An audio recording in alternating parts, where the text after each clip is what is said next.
Hey, how's it going? Welcome back to A Second Chance. My name is Philip Jones.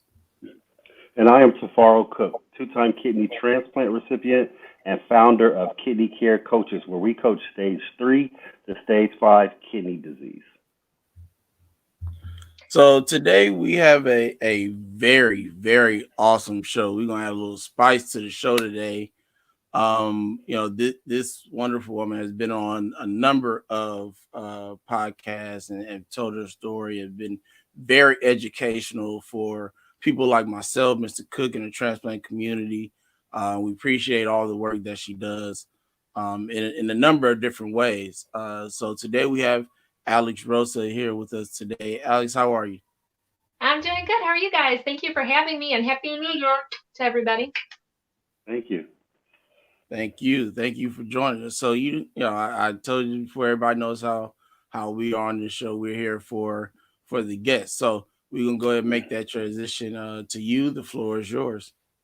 All right, awesome. Yeah, so my name is Alex Rosa. And so this is a podcast too, right, guys? Is this a podcast? Yes. So I'm going to do a little visual disclaimer. So I am a Latina female, obviously. I got long hair, kind of purplish, pinkish, and I've got some big hoop earrings on. And I'm in my office right now. So if you hear me, that is where I'm at right now. Yeah, and so I am from Ohio. I am a Latina. I'm Puerto Rican, and I have been in healthcare, oh my goodness, probably like 18 years now or so. And my actually the way I got into healthcare and all of that was really more of following a purpose or a calling that I had. I never really knew exactly what I wanted to do, but I went from being a college dropout. I dropped out of college probably about halfway into the first semester and kind of fooled around for like 2 years, going job to job, not really finding my way or having a place. And I finally decided to go to my local community college and take a nurse aid training class because I felt like that was something that I would enjoy doing. And so I went to my community college, took this class, and boom, bam, that's how I got into healthcare. And I started off as a nurse aide, did that for many years, worked all kinds of different roles there. And then I went and said, well, I'm going to get my LPN now. So I went and got my LPN. And unfortunately, when I was getting my LPN degree, my dad ended up having a massive heart attack and a stroke. And his wife, my stepmom at the time, she decided to leave him. And so he ended up having to come live with me. So there I was in LPN school, just starting out. I think maybe it was like 2 months into my program, taking care of my dad, who was going through rehab and had a really bad stroke and a heart attack. And at that time, I only had 2 kids. So right now I have 3, but back then I only had 2. And my daughter had just turned 1 and my son was 3. So taking care of 2 little ones, my dad, trying to go to school full time, trying to stay sane, trying to do all the things. And I just was really committed to my program and I knew what I had to do. And so I worked through it and I stayed put with my program, ended up getting my LPN degree, worked in various roles as an LPN. Then I decided I'm gonna go for my RN. So I went to my community college again and got my RN degree. And so shout out to all the community colleges out there because it's some good stuff there, definitely. Got my RN degree and I worked all kinds of different specialties, places, did all the things with my RN degree, got my bachelor's degree, and I worked for actually like the last couple years, my specialty, if you kind of want to say it, and I did some travel nursing with this as well, was ICU. So most of my background is critical care, cardiovascular ICU, so open hearts, heart transplants, lung transplants, all heart related things. We did a lot of strokes, all the things. And I actually did that up until this past October. My last travel assignment was about 6 months long. Usually they're only about 3. I ended up staying 6. And I did that all in a critical care unit. Lots of COVID patients, lots of dialysis, lots of ECMO, they call it. So like a cardiac kidney type of bypass that we do for really sick patients. A lot of things. So did that. And it's been, I think I'm in year 4 of I decided to go back to school for my doctorate. So I'm finishing up my doctorate degree right now in nursing. And I really am focusing on education and leadership with this degree. So I'm actually set to graduate this spring semester. So hopefully I will be the Doctora Rosa here very shortly. And I'm doing that. And amidst all of that, I decided to, hey, why not start a business? So I started my own business, and I've been kind of doing that for the past 2 years. And only in like the past year have I really put a lot of work and a lot of effort into my business, and really made it my main focus. So my business and school, and of course, my family always. Nice. What business are you starting? Oh, my business. So I'm very much into holistic health and wellness and nursing. And I've always been interested in that. And over the past couple years, I really started putting that holistic spin on my practice at the bedside. And actually, when I had my son, so I've got three kids. My oldest just turned 17 actually the other day. And my middle daughter, she's 14. And my littlest guy, he's 4. So when I gave birth to my son, my littlest one, I went into severe heart failure when I had him. And I had a very bad experience giving birth to him, a very traumatic experience, a very bad experience being a patient in the hospital. So very much the roles were reversed. And ever since that happened to me, it totally changed how I practiced, what I did in my day in and day out with my patients. It really made me see things so much differently. And I think kind of there's where it kind of sparked, Alex, you've got to do something on your own. This is not really where you're meant to be anymore. And that's when I really started transitioning into teaching. Oh, that's the other thing I forgot to mention. I teach first year nursing students, so first year RN students at a local community college. So I do that on my weekends. That's the weekend job I was talking to you guys about. That's what I do on the weekends. And I absolutely love, love, love teaching. So that's what I'm really doing full time now, and doing school and doing my family and doing business. But yeah, I took all my holistic health and wellness stuff. And when people hear my story and they hear me talk about the things I've been through in my life, they always say, how do you balance your work and your family and school? And how do you do all those things? And so I really decided, like, Alex, you've got something here. Like, you've done it, you've been through the things, and you can help other people so they don't have to be stressed out and overwhelmed and energy zapped and hating their job and hating their life. And you can really help people with that. So that's what I really set out to do. And so I created Spice. I don't know if you can see this. I got my little sign back there. Oh, there it is. Yeah. So that's why I came up Yes. with Spice, and the holistic health and wellness and the time management and the productivity and all those little secret ingredients that you need to be successful. If you're going to be a parent and a business owner and be just a nice, healthy, balanced person, that's what I really help with. Let me ask you a question. For one, let me just start right here. I think we should name her Superwoman. Okay. Not Yeah. she's doing Let's she's stamp doing some that. of Let's call that. everything. Yeah. Okay. Right, man. Whoa. Okay. I mean, mom, going for her doctor's degree and starts a business Hmm. and a wife. Come on, man. Yeah. That's major. But let me ask you a question. Let's start back from the beginning. You said your dad had a massive stroke and heart attack. How's he doing right now? He passed away. Okay. He passed Okay. away when I was in that LPN program. Yeah, he passed away. Um, I think a couple weeks after he had that heart attack and stroke. He had two of them. Backstory: he had always had diabetes his entire life, but he Mm, never took care of himself. It was very much out of control. And so he had a lot of other comorbidities, a lot of other issues that were compounding all of mhm. that. But yeah, it just caught up with him for sure. And he had one stroke, did okay. Then the next time, I mean, they think a blood clot went to his brain, and that's what happened because his heart just stopped, and that was it. Yeah, and so unfortunately he did pass away while he was here with us. Okay. He passed away. So yeah. Okay. Let me. Another question was like, so when you started your LPN, Mhm. did it feel natural just to go into RN right after that? I mean, was it like kind of seamless, or was it a challenge, or did you think you was going to stop at the LPN? Like, okay, I did it right here, and that's it. How was that transition? Like, You know what? It was very easy for me, and it was something that I knew I wanted to do. Like I think once I got into it, I knew I just wanted to take it as far as I could take it. I wanted to take Okay. myself as far as I could go. And even now that I'm like almost done with my doctorate, I'm thinking of like, Alex, what can you do next? Like honestly.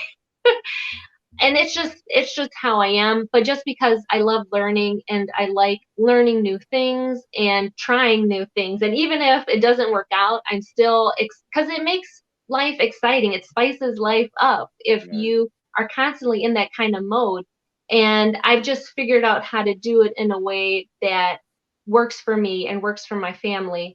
And it just was very easy for me. And like I had a lot of the systems and the processes in place, so I just kept adapting and adding to them and just making it work the best way that I could. That's awesome right there. Let's talk about your critical care career. Like when you were, was you taking care of heart transplant and kidney, or was it all types of organ transplant recipients at that time and people getting them? Yeah, so our floor was, well, actually, most of all my critical care career was cardiac of some sort. So my Okay. first job actually as an RN was in an cardiac ICU. So one thing I always tell students, and if you're a nursing student out here or a parent of a nursing student, and they are just getting their degree and graduating, please tell them if they want to go for ICU or some type of specialty, labor and delivery or something else, please tell them apply for it, do it, put your best foot forward, really put some effort into it, show them why you are the best candidate for that job.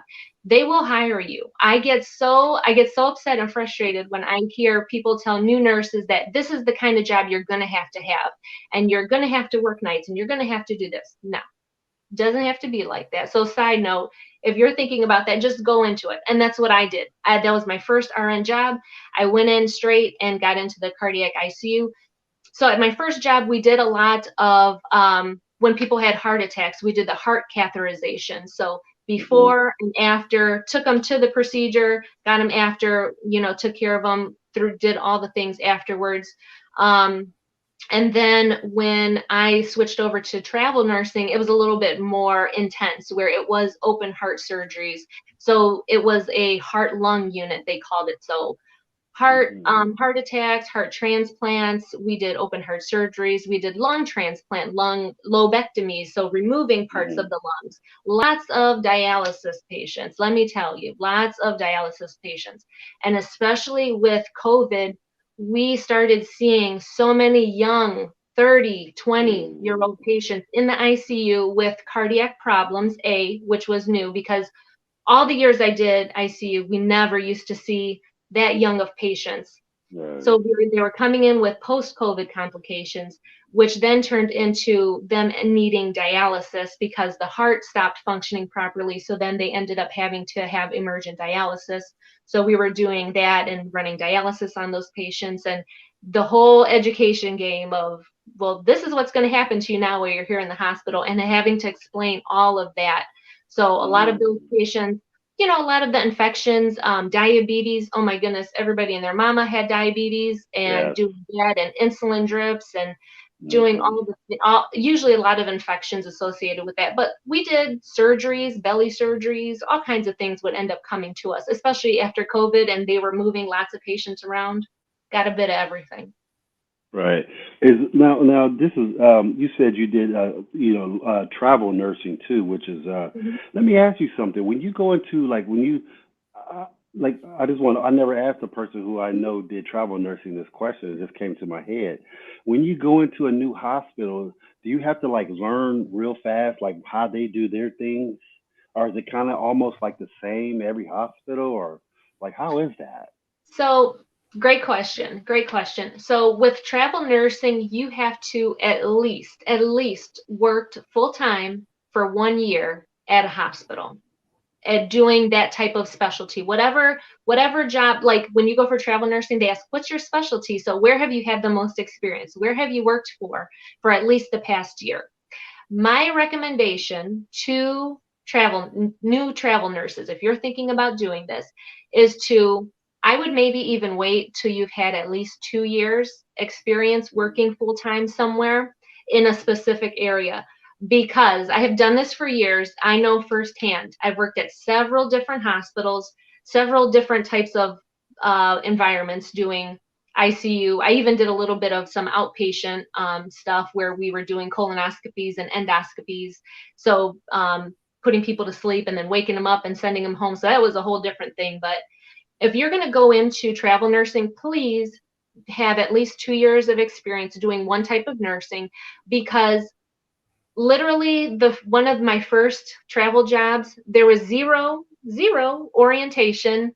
They took you out and no computer training, no computer training, no on the floor training, no here's what equipment we're using training, just here's a patient and there you go. Literally, that's what happened. So luckily I knew what to do and how to run my shift and how to take care of my patients.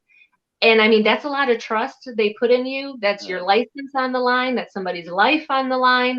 Right. So please be confident in what you're doing. Have at least 2 years of experience, because they don't. And different hospitals have different charting systems that you're going to have to learn. For the most part, all the equipment is kind of the same, but there's, little things here and there that are easily figured out. But it's, if you don't know what you're doing and if you're not comfortable in kind of taking control of your shift and advocating for yourself and asking questions or just going for it, then you're going to have a lot of trouble with travel nursing. I'm being very upfront and honest about this, Right. but it's been, I like it. I've loved travel nursing very much, and I have been very lucky where I've been able to do it close to home. I've never taken an assignment an hour away from me in all the Oh, years. So I always commuted back and forth to my assignments. Some nurses choose to take assignments out of state, and that's totally up to you. You can make some excellent money, especially out where you're out there, Phil, in California. You can make some great money, but it's all depending on your lifestyle and what you want to do. And that's what's really great about travel nursing. You can really, it's very flexible. But I always stayed close to home, made great money, ran my hours how I wanted to work them, and it worked out really well for me. So, awesome, man. That's I'll, that's I'll awesome. Yeah. kind of uh, get into what the conversation was just about, but we had a question that says, were most of the patients that had COVID vaccinated? mm, so no, and unvaccinated young patients. Yep, that's mostly what we saw. Wow. That's Yeah. Wow. um, So I agree with everything you just said when it comes to travel nurses, because I've actually had a number of conversations with a number of travel nurses. Hmm. It's not a, you know, awesome reason for having to be in a, why I've had these conversations, but between 2010 and really kind of 16, 17, I was in the hospital a lot, Hmm. admitted a lot. So, like me and Ms. Cook just had this conversation about nurses and how to, respect your nurses and building your rapport with them and things of that nature. Hmm. I'm always talking to my nurses, right? I consider, like, for some reason, my room always ends up being a getaway spot, right? So, nurses normally have 3 or 4 patients, but they usually Hmm. always have like that one, sometimes two, where you just like, man, they need to stop calling me. They hitting the button for everything. Like, you just brought them a pitcher of ice water and like, can you bring me another one? Like, you didn't finish this one yet, right? So Hmm. you have those things sometimes, right? No patient is Hmm. perfect. I'm be the first one to tell you that. So I've had a number of conversations with nurses to find out that they are a travel nurse and things of that nature, and kind of pick their brain about these things. And question that Mr. Cook just asked, which was um having to learn the Hmm. structure of these hospitals, right?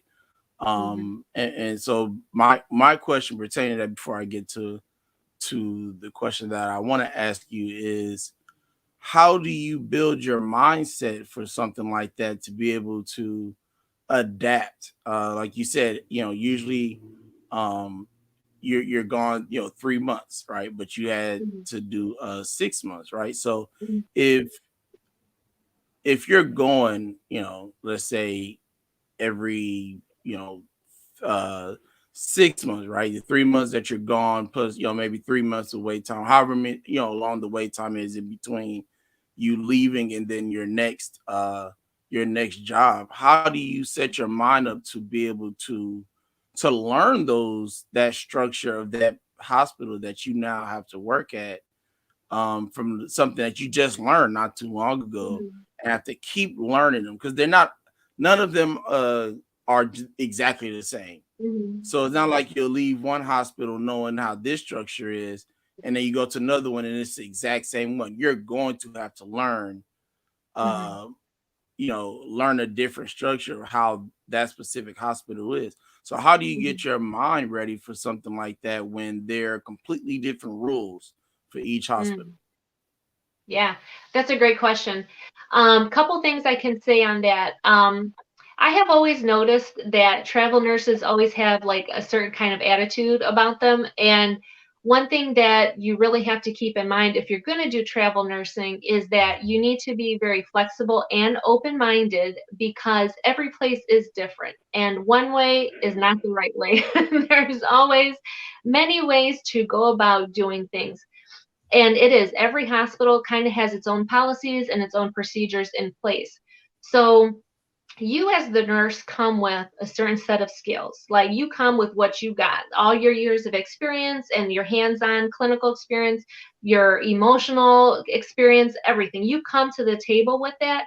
So I've noticed that a lot of nurses kind of have, travel nurses have like the same kind of like very easygoing, flexible attitude. Like I'm very go with the flow. I go into the situation with the open mind. I don't go in expecting that X, Y, and Z is going to happen. And that's just really how you have to be able to adapt to these different environments. You really have to let go of the control sometimes and the expectation. And just in nursing, but in a lot of other things in life, right? You just got to let go of a lot of Yeah. that and just see what happens. So that's one of the ways that I've really been able to kind of jump from place to place. And for me, I like that. There's some people that very much like being in a routine and a rhythm, and they don't like anything disrupting that. And if that's you, hey, that's great. But for me, I never minded having a little bit of some unexpected thing coming up during the day because I knew I could just be flexible and roll with it, and that didn't bother me at all. Another thing that I would say is being able to separate yourself from your job. And not only for Mm. travel nursing, but for any profession in general. You need to be able to really separate the work time and the work version of yourself from the home version of yourself, the family version of yourself. Because I know when I'm at work, I'm still the same Alex, but I present myself a little bit differently because I'm in the work mode and it's different, the vibe is different. So I really had to, at the end of my shifts, I always made it like this ritual for myself where I never left straight away after work. I would always kind of sit in my car and I would always just kind of chill out. I would let myself be silent because the whole shift, 12, 13 hours, like 13 hours, right? Because Wow. there was no way I was ever getting out of there at 7:30 when I was supposed to, Right. right? Some days it was 8, some days it would be 9 o'clock, depending Yeah. on what would happen. And I would have to drive an hour home to go to bed, to wake up again in the morning, to come right back. So I always made it a ritual. I got in my car, sit in silence. All the noises, all the dinging, all the alarms, all the yelling, all the screaming, I would let that kind of dissipate and get out of my system. So I would sit there in silence for a little bit. And then I would always put on something inspirational, something uplifting for myself. Like YouTube is my best friend, no doubt about it. And I learned so much. And anything I was interested in, I would put it on just as a way to kind of like distract myself on my drive home. That's what I would do. But I always made it a point to just kind of sit in silence and to just kind of be able to separate myself from what all just occurred during the day. I never tried to just hurry up and get in the car and get home because it just doesn't give you time to release anything that you just went through because it is Right. traumatic. It is very emotionally distressing. It is very stressful. You've been running on a high all day long. You got to let yourself chill out, and then that way it allowed me to be in a better mood, allowed me to be more present when I got home because I just let all that shit behind me, when I was at work. So when I get home, it's mom, it's Alex, it's the other version of myself. So that's really one of the other ways that, and I try to teach all my students that too.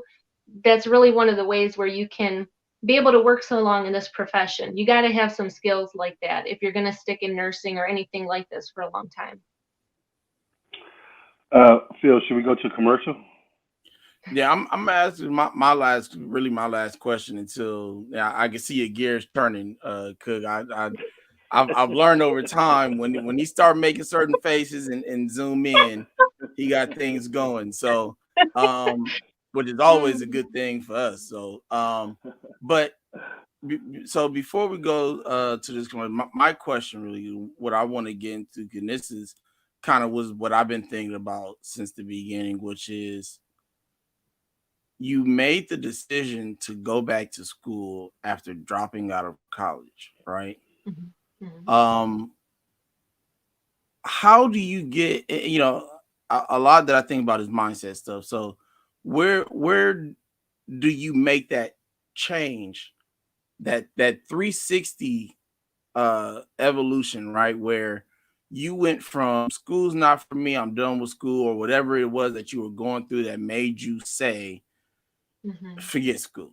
I'm done. mhm, I don't want to deal with it anymore. It's too stressful, or I have to work too much. Whatever it is that you're going through at that time that made you come to that decision, and then you turn around and you decide to find something that that you are interested in, that mhm, is going to make you fight for it and continue to move forward, right? And this mhm, question is kind of attached to Mr. Cook's question earlier.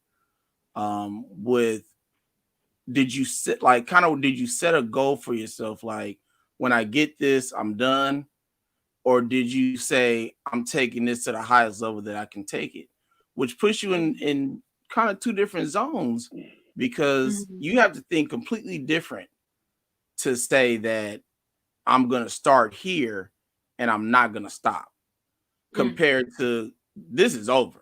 I'm done. mhm, School is not mhm, what I'm about. I'm not even. I'm done studying. I'm done doing homework. I'm done reading. To turn around and go right back into that atmosphere, and because that's all nursing school is reading and testing. I know a lot of people in the nursing oh, program in my community college, so mhm, I've had that discussion. My cousin is getting ready to go through it, and things of that nature. So I know the classes and steps that they have to take, and that you have taken to get to where you are at the moment. It's a lot mhm, involved in that, right? Especially you got two kids, now three, married, mhm, having to deal with your dad, things of that nature. So that's just stuff thrown on top of mhm, what you have to do in school, right? mhm, So, I said all that to say, how do you get your mind ready to take that on? mhm. Well, so when what happened with me, so it's really interesting. So all through high school, I had always been a good student, all the things, never a problem. But yeah, when I went away to college and I lived on campus, and it wasn't even like I was maybe 2 hours from home, not even that. I just I could not handle all the responsibility. I wasn't going to class. I was failing classes. It was so bad. It was really bad. And it was very much not who I was. So I was having a lot of identity issues, a lot of issues of not accepting responsibility was a huge one for me. And so once I came home and I started trying to get different odd jobs, and I was like getting fired and just not even going to work. It was bad. Like I don't know what I was going through at that time, but it just came to a point where I think it was like 2 years of doing that dumb stuff that finally I kept having this feeling, and all I can say, it was like a calling. It felt like I had this purpose. Like I always knew that there was something that I was meant to do, and I wasn't finding any happiness. I wasn't finding any purpose in any of these random things I was doing. And so something inside of me said, take this class, try this, see how it feels, and just see what happens, right? I don't think that when I took that class, I envisioned myself going for my doctorate at that time. Definitely once I got maybe up to my RN, then I kind of knew that, Alex, you want to take this a little bit further. But yeah, at the very beginning, no, I just knew that there was a part of me that wasn't being fulfilled, that I had this purpose that I was not addressing. I wasn't doing anything with it. And it was really bothering me. And so once I was able to address that, and it took a lot of the things that I talk about in Spice and a lot of the things that I teach. So for the I in Spice stands for insight. So the self-awareness, the responsibility, the kind of adding with the S, so the spiritual part of like our purpose and our mission and our vision. All of those things I had to work on and really figure out. And it took a lot of me being self aware and asking hard questions of myself and being honest with myself and taking responsibility. I just had to go through those on my own. There was really nobody that I could lean on or talk to about any of this because I felt like nobody knew how I felt. Now I know that's not the case. I know there's always people out there that you can talk to, and that's what I always advocate to is there's always people out there who understand what you're going through. You just need to reach out to them and talk with them and get some support. But at that time, I didn't have any, I didn't really know what to do. So I just kind of dove into this. And I had always been interested in holistic alternative medicine ever since I was little. So I started kind of tapping into some of that stuff and relying on things that I had learned like through yoga and meditation. And so I started kind of tapping into that. And it didn't happen overnight. Did not happen overnight. Took years. And so that sounds like maybe, I don't know, like too overwhelming for some people. But honestly, how many years had I spent making those bad habits and those wrong decisions and creating those thought patterns up in my brain and the stories that I was telling myself? Years and years and years. So it took years and years and years to undo all of those. And it happened slowly. And I sure did have mistakes along the way for sure, lots of mistakes. But I always knew that I was able to tap into that purpose. And once I was able to do that, it kind of was like that little shining light that kind of kept guiding me, like, keep going this way, keep going, keep going, be open, see what's going to happen for you. And I just kept going and going. And that's really what kind of propelled me forward and just helped me keep my mindset in the right direction and keep myself open to opportunities and to people and to things. And that's really how I was able to work through all of that. So yeah, definitely not overnight. Took a long time, and it's continuous. It's every single day. I would be lying if every single day I don't have some of those same thoughts, some of that same anxiety, some of that same stress. But how I deal with it now and how I overcome it now, I do it automatically, because once the thought kind of starts, I cut that shit off right away and I don't let it go any further. And I cut it off and I start that and I just repeat that new story I got. And that's what keeps me going now for sure. But that mindset, that self-awareness, being responsible, those are all so important to all of that. Wow, that's awesome right now. Phil, should we go to commercial now, or? Yeah, we'll go to commercial now. I was watching you was writing, which means Gears attorney. He probably got like 20 questions on his paper right now that we ain't gonna be able to get through. He's probably gonna email you with like 15 of them when we get through the show. But yeah, so we'll be right back. We're going to go to a commercial and we'll come back.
And welcome back to a second chance. Want to touch on something real quick before we get back into this. Something I didn't wasn't able to put into the commercial before today's show, but our website just went live Friday.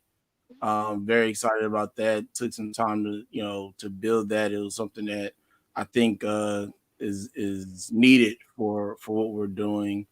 So just I'll put that in the description, and it'll be coming up in the commercials and throughout social media, things like that in the near future. So I just want to make that note. Mr. Cook, go ahead, sir. Okay.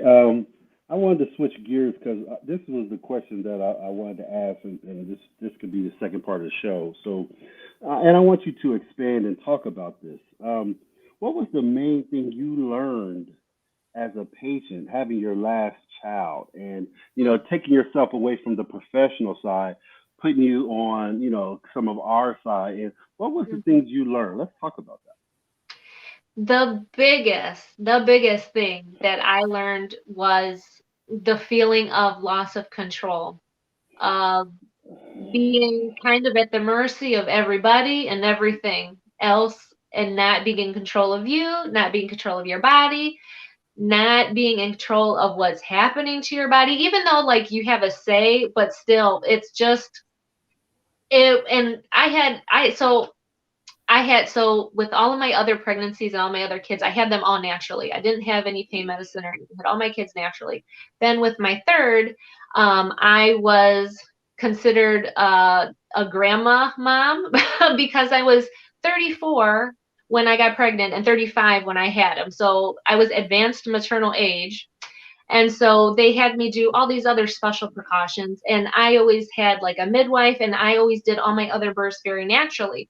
Well, this one, oh, we can't take the chance and blah, blah, blah. So I had to do all these special things. And I was so much more restricted with this pregnancy and this labor and delivery. It was ridiculous. And all the testing, all the things they wanted to try and do to me. And it was just such a bad experience. And it was the lack of control, the lack of my say. I didn't feel like anybody was listening to me, that nothing was going how I planned, how I wanted. It was really bad. And the amount of people that would come in and out of my room all day, all night, the how uncomfortable I was, and just all of those things made it such a bad experience for me, a bad experience for my family, because I had my husband and my kids there, and it was bad all around. And it was at the hospital that I worked at. That was the thing. This was that. my hospital.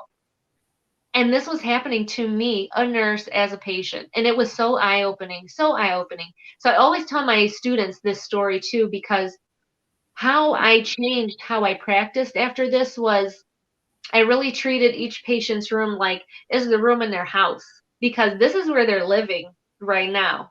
They might be in the Mhm. hospital, but this is where they're living for right now. These walls here, this is their house. This is their safe place, their place where they should feel that they have some privacy, where they can have a little bit of freedom, that this is theirs.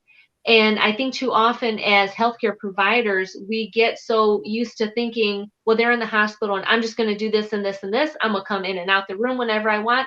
Maybe I'll knock, maybe I won't knock.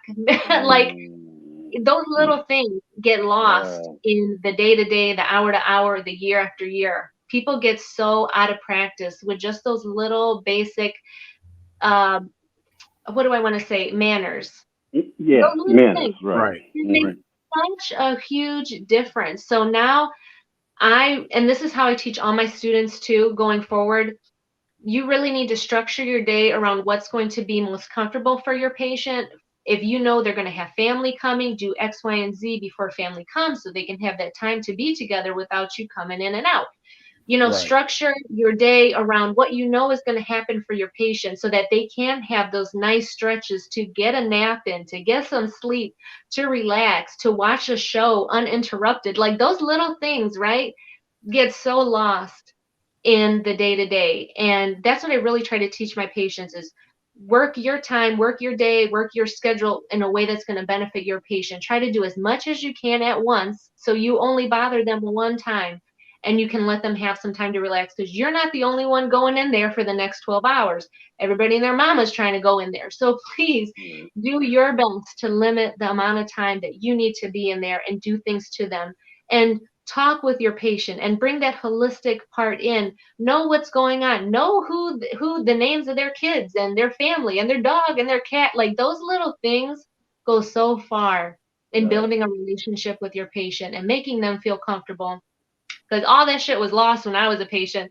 I didn't know who was coming in, who was coming out. I saw different faces all the time. It was so bad. And I was like, is this really what we're doing to our patients? Like, really? Like, this is awful. And I really had to check myself. And I was like, Alex, you can't do this anymore. This is terrible. Don't be treating your patients like this anymore. Not that I treated my patients badly at all, but just this experience changed all of that. So that's what I mean when it changed me. It surely did change me and how I teach going forward. It totally did. Yeah, that's big right there because I wish, take it from me. I've had my stints in the hospital for long periods of time, Mhm.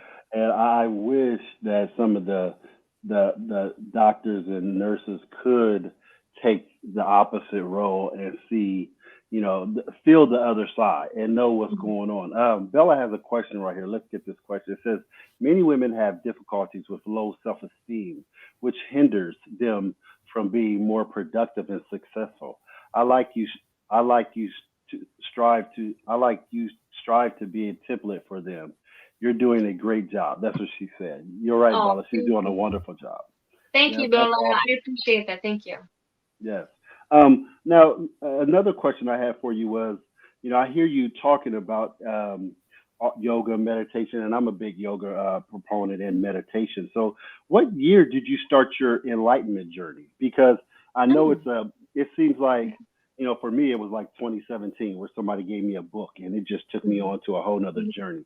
What year was your enlightenment journey? Because um, eh, we get hit in the head with it and like, oh, okay, and then we find out then we try to find out who we are for the rest of our lives on this Mhm. enlightenment journey. So when did you start learning about these things?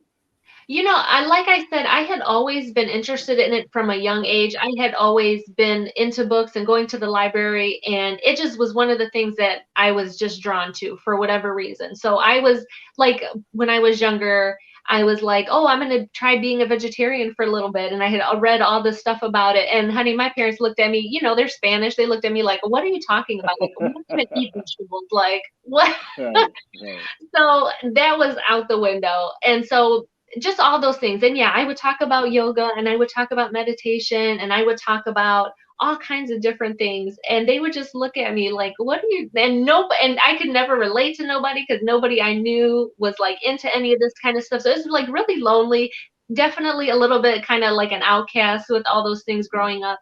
mm-hmm. And I always loved all that kind of stuff. But my real true like awakening where I really started tapping into the everyday of doing something was really when my dad passed away. So my daughter is 14 now, so about 13 years ago was when I really Mm-hmm. started knowing, like, Alex, your purpose, your vision, your life, how you're feeling, how are you coming to the world, all of those things. That's when I really started that part of myself, because I had to deal with the grief, right? And I had to grieve, but I still had to show up as a mom. I still had to show up as Right, a student.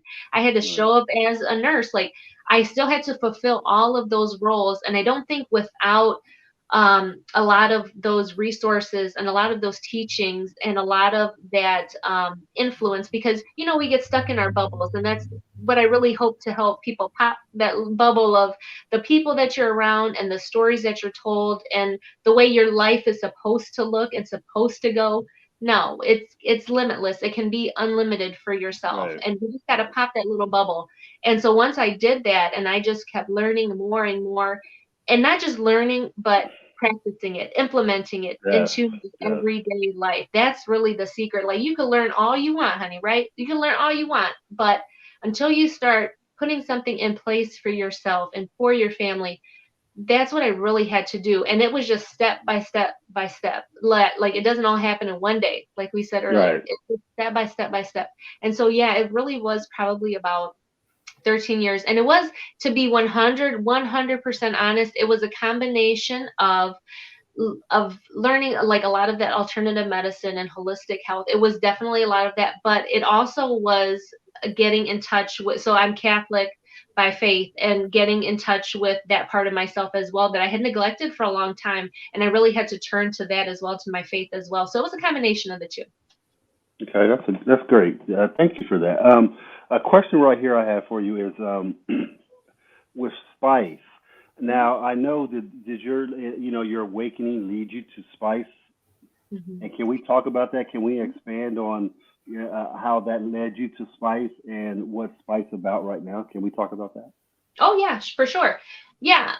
So spice is just kind of a combination of all those years of learning and growing and trying this and trying that and seeing what worked for me to help get me from this low point in my life, terribly low point, to where I am now. And I kind of, so in nursing you learn a lot about sociology and psychology. We all have those courses built into our curriculums, and so I started learning about the dimensions of wellness. And so it's all the pieces and parts of our lives that make you who you are. And so there's if you look at various books, there's six, there's seven, there's eight, there's nine, there can be so many, but the ones that I really picked up on are the ones that is what spice is.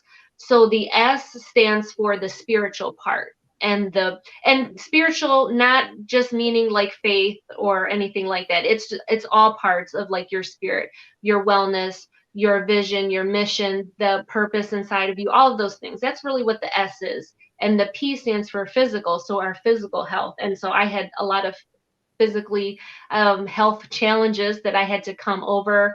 And like, I was very overweight all of my life, and I lost a lot of weight. My husband lost a lot of weight, and everybody in my family is diabetic and has heart disease and has had cancer and all the things. And I knew if I wanted to be around for my family and to be around for myself, I had to make some changes. So I said, this physical part has to be in here. And the I part is the insight and the self awareness. And that's probably the hugest thing, and the self worth and the empowerment. That's what the I is. And the C is career. So, what are you going to do with your life? Who are you going to serve? Who are you going to help? That is the C. And then the E is the emotional part, the emotional health and wellness. And I just looked at those, and I knew for myself those were all key pivotal moments in my life, in my journey so far. And so I put those all together because, like I said, I kept going back to what everybody would always ask me when they asked me, like, well, who are you? And, tell me about you. And when I would tell them all the things about my life and what I was doing in the moment, they were all like, how do you have time for that? And how do you do that? And like, everybody would ask. And so I said, Alex, you got something here. You got to help other people that are Right, going through this, that are in those right. professions where we're giving and giving and giving all the time to others. It's time to give back to ourselves and to help heal ourselves so that we can show up, especially now during this pandemic. Like, we, so much focus has to be on what are you doing to support yourself and your family so that you can show up to work and take care of all these people right now, especially. And it's not just healthcare, it's social workers, it's teachers. I mean, it's all of those professions where we are giving and giving and giving. We have to give back to ourselves. And so that's really what I created Spice for. And the one thing that I do like to say about Spice is, in nursing, we have the head to toe assessment, and I like to consider Spice the head to soul assessment. That Ooh, I like that. That's awesome right there. I like that so much. Do you have a website for Spice? I surely do. Give us It that is, tagline. Yes. yes, honey. It's www.getyourspice.net. Okay, you hear that, people? Let's put that in the chat also, so people can see that for sure. Yes. That's awesome right there. That's awesome. I love that, man. That's why I had to ask a question about that because Mhm. a question I have right here, and this is a question that I want to know because Mhm. sometimes I have a challenge with this also, and I believe with Spice and what you're doing and the awakening is I believe it's tools for us.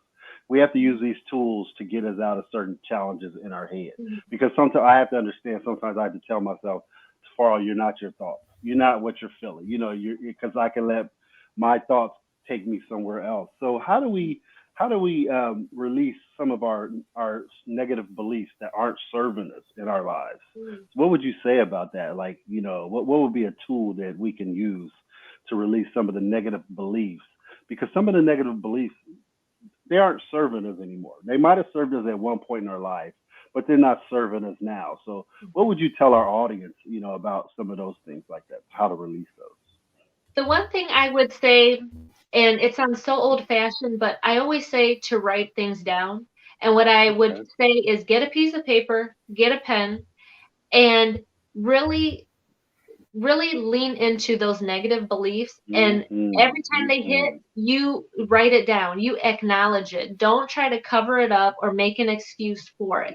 Acknowledge it, take it for what it is, write it out, have it there in black and white so you can see it. And that is really the first way to start releasing all of that, because once we can get it out of our head and we see it in paper, you're going to see it and you're going to be like, this is so silly. Why am I telling myself this story that I'm not smart enough, that I'm not good looking enough, I'm not skinny enough, I'm not wealthy enough, I'm not whatever, all those stories we tell ourselves. It looks so silly when you put it on paper, and all those negative beliefs and thoughts and doubts that you have about yourself, put them out there. Don't try to lie and say that you're not thinking that, because we all do. And that's why I said I'd be lying if I said I don't. There are definitely times where I had those thoughts come into my head because of all the years that I lived that every single day, and I let that be my truth for so long. Right. Right. Write it out, see what, look at it in real life, acknowledge it. And that's like the self-awareness and the accountability. Just look at it and lean into it. And then once you see it, you write the opposite of that. You start living the opposite of that, because there's no way that you are truly all of these negative things. There's no way. You're just thinking that to yourself. And you need somebody to snap you out of that. And that's why writing it out or talking to somebody, having some support around that area is so important. Um, you need somebody to check you sometimes for sure. And that's what I say. Don't, and that's a big thing that I had to, a tool that I had to use to get over so many things in my life was just accepting it for what it is, not trying to cover up or make an excuse. Look at it for what it is and take it head on and overcome that. And that's just one of the ways that you can do that very easily. That's awesome right there, because I say almost something like that. I say, feel it, feel how Mhm, it feels to you, and mhm, learn from that feeling that you don't want that feeling. And mhm, what you also said was a major thing right there, is write it down. I will mhm, write down my negative beliefs, because I believe when I do have them, I call it Earl. Earl's my mhm, guy who starts talking in my head, and I always have to tell myself, okay, Earl, I'm not my thoughts. Those are Earl's thoughts, not my mhm, thoughts. So I just had to play that game with me. But mhm. overall, I love what you're standing for. I love Spice. I'm gonna have to go to that. And what you're doing is awesome. I don't have any more questions, even though Phil thinks I have about 20 more He on that probably page. does. He just don't want to say them, but I'm sure he was probably like going through a list of them, like which one should I pick right now? Right. Because I was watching him. I know when Cook head goes down, he's writing something, and he was writing for so much today. I know he has a lot over there. He can't tell me he doesn't. Um, Um, but my question, because a lot about what we do that's important is the journey to mhm, your ending result, right? To where you are now currently. So to keep it attached to Spice, right? What, because I know the journey from coming up with an idea, mhm, developing it, adding to it, things of that nature, and then feeling in a position where you can say it's time, it's ready. mhm, Yeah, we all make additions and things like that after that launch fact, right? We're adding a billion things a second, with Second Chance. He's doing things with kidney care coaches, right? So you might say, okay, it's time to bring out and be seen, but that doesn't necessarily mean in your head that you're like, okay, this is what it is. I'm gonna leave it at this. It's 100% done. So a lot of things get added after the fact. But what was the journey like for you from the day you said, Alex, let's start, start our own business. Let's, we have these components that we've been through Mhm. in our life, and things. And I say are because you think it to yourself, right? So you Mhm. like Miss Cook got Earl, right? Mhm. And so Mhm. everybody has that Earl. It's good and bad thoughts though, right? So you have that good conversation with yourself and you say, let's make this happen.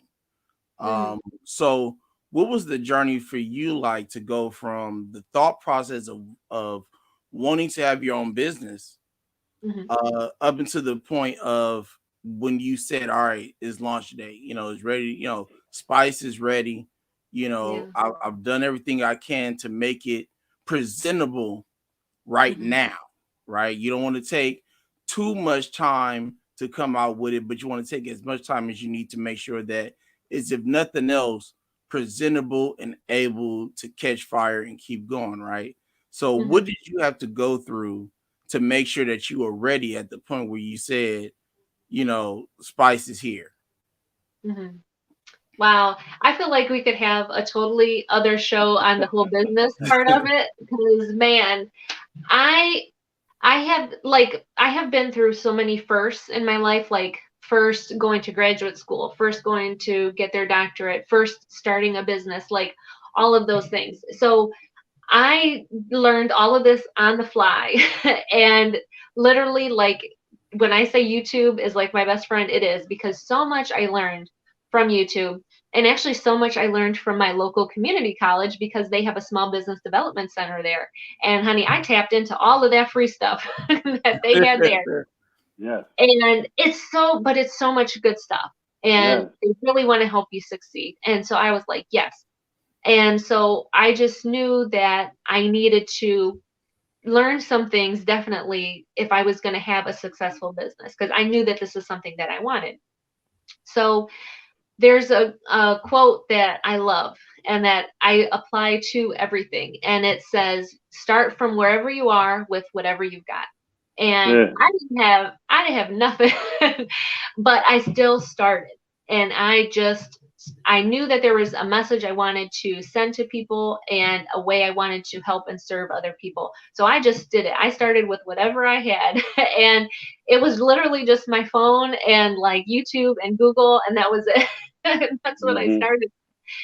And I actually have been kind of in the works with this for about 2 years. And actually, when I initially was going to start my business, I had went for my cannabis nursing certification. So I was going to be a cannabis nurse, and I wanted to work specifically with patients who were dealing with chronic pain. So that's where I started my whole thing was, Alex, this is what you're going to do. And then as I started to get into it and started to learn more about business and about making sure that it aligned with who you really are as a person. And I really wanted my business to fit my lifestyle and not have to bend things to work for other people or other things. I really wanted it to flow with my life and to be something that I love doing. So it kind of evolved and changed over time, and I kept tapping into that other question that every like it's always the thing that's right in front of your face that you don't realize. And it was that work life balance and the time management and the productivity and the being healthy with your family and being healthy with your spouse and enjoying your life and your occupation and all of those things. That's all that I had lived and experienced and gone through. So those were all my strengths. And it just was evolving and changing all the time. And it wasn't until probably like about a year ago, where I think it was last November, where I really, on Facebook, I made it official and just started doing videos with my cell phone and talking about my journey and who I was and what I was offering to other people. And it's obviously has changed for sure over the past year, but I feel like now I'm at a really good place where I've got a really good solid foundation. And it is always changing. Like I just gotta I talked with somebody the other day and they wanted me to send them some materials about spice. And I'm like, okay, sure. I have no idea what I'm going to send this lady. I don't even, I don't know what I'm going to send her. But I said, okay, yes. And I'm going to put something together and I'm going to send it. And I'm going to leave it up to the universe and see what happens. But, you just start from wherever you are with whatever you got. And I I believe it, when you have that intention like you yeah. do, I believe that intention, the universe hears you, Hmm. it feels you, and Hmm. propels you where people outside might say, "How do you do it?" And it Hmm. all of a sudden it kind of be is natural. Like I did peritoneal for 6.5 years, and I still own my Hmm. own fitness studio at the time, and I did manual peritoneal. And so Hmm. I would go back home, do my peritoneal, come back home. I mean, come back to my gym, training my clients. And a lot of people are like, "How'd you do that?" And I go, when you have intention, I believe the Hmm. universe just picks you up and starts making you flow like that. I Hmm. believe that's how it works.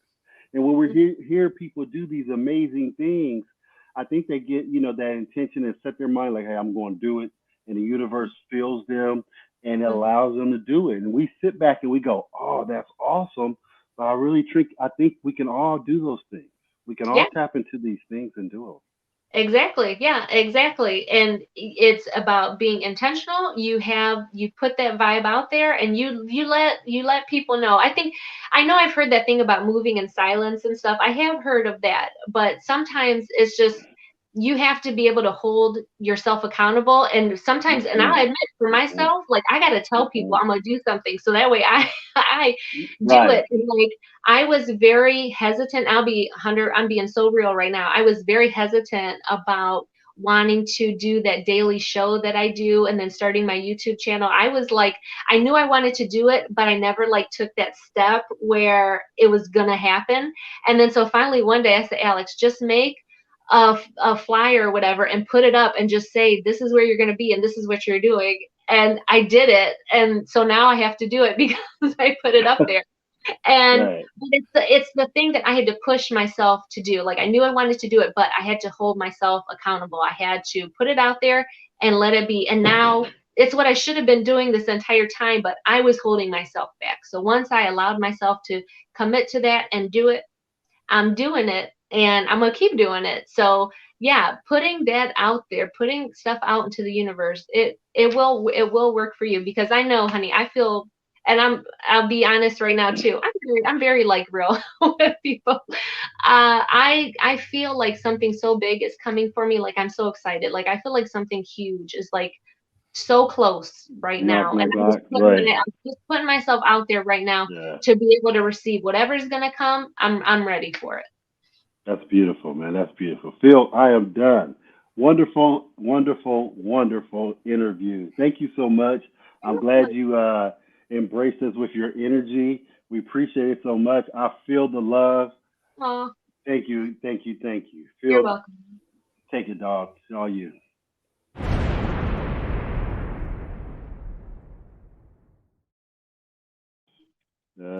We just had another bomb go off in here, man. It's 2 weeks Yes, in a row, 3 weeks in a row, man. We had the, right, the kidney right. fighter at the end of the year last year, Tay last show. We got Alex this show, and this Yes. is this is what we work for literally on a daily basis is to bring information and stories like this because it's important, no matter what position you're in, if you're looking to get something done, you need that inspiration, right? Yes. And it's people like Alex, Mr. Cook, Jonathan Traylor, who we're good friends with, Mm-hmm. Bella, Mr. Trish, Kidney, all of them, it's man. a I'm list telling of you. people that are out there that can give you that inspiration. And so, I'm gonna tell you um, this though. Anybody who's a first year nurse or starting nursing, they need to listen to this podcast and see the journey that she did, and know that we're not exceptional, but we're not exceptions to the rule, but we can all do these things. So you could just she did it one step at a time. You saw her; she took LPN, then RN, then now to the doctor. She's doing it like that, and that's the way it can be done. So uh, I just want to tell people out there it can be done, and the universe will jump on your back and piggyback and roll with you and start making things happen. You will manifest what you want. You just have to believe and put the first foot forward. Take action, massive action. You can't sit there and talk about it. You got to be about it. She said Right. something right here. Start wherever you are with whatever you have. I wrote that down. I have a quote book that I have in my phone, and I will put that. I put the date, the person that says it, and everything in my Oh, phone. thank Because you. yes, I will do that because that I truly believe that when I Mhm, hear these things, they resonate at a different vibration for me, mhm. and that's why I have to put them down because I was supposed to hear that. I was supposed to Yeah. hear that. So thank Yep. you. You're Yeah, that welcome. goes hand in hand with, my whole thing is the hardest thing to do is to start. Yep. It's easier to finish something and progress with something, but you can't do that unless you start it. Yep. The way that you went about it by just posting it and doing it, making you do it was Mhm. was a great way to go, because I mean, I know I've said a bunch of stuff throughout my life, like, yeah, I'm gonna do this, I'm gonna do this, and not having got close to touching to doing it yet, right? But that's kind of Mhm. how I did with a second chance. Yeah. I this was something that I feel I was made to do. The connection with Mr. Cook was something that was made to happen, Mhm. and so we're trying to take this to the highest level possible that we could, that we can get to. So I like, yeah, I made it happen. I made it known. I did it. And so it's here. And so we are greatly appreciative, that you decided to come on our show and tell that awesome story. I'm definitely gonna get in touch with our nursing program, like, get on over there and get what she's given, because granted, we have LA Southwest College has one of the best nursing programs in the country, Mhm. 100% graduation rate pretty much every year. Mhm. But there's always something that you can add to make yourself bigger Mhm. and better, right? Yeah. So again, we appreciate you coming on today with us. It was, awesome, spectacular. And so next week we will have Ali Dawson, who is a living kidney donor that is Mhm. in London, England, that will Wow. be on with us next Saturday. Next Saturday, the show is going to be a lot earlier than normal, really. It'll be 10 o'clock a.m. Pacific time, 1 o'clock p.m. Eastern time, 6 p.m. UK time. So if you're watching in the UK area, it'll be 6 o'clock p.m. Your time, January 16th, and then January 23rd, we will have D Moore, who's in Birmingham, England, and that will be the same time, 10 a.m. Pacific, 1 o'clock p.m. Eastern, 6 o'clock UK time. We appreciate everybody that watch, everybody that's watching in the future that watch the replay. Continue to be great. You only is great, and will go as far as you want to go. So put that effort in and get to where you're trying to go. We appreciate you. We love you. Appreciate your support.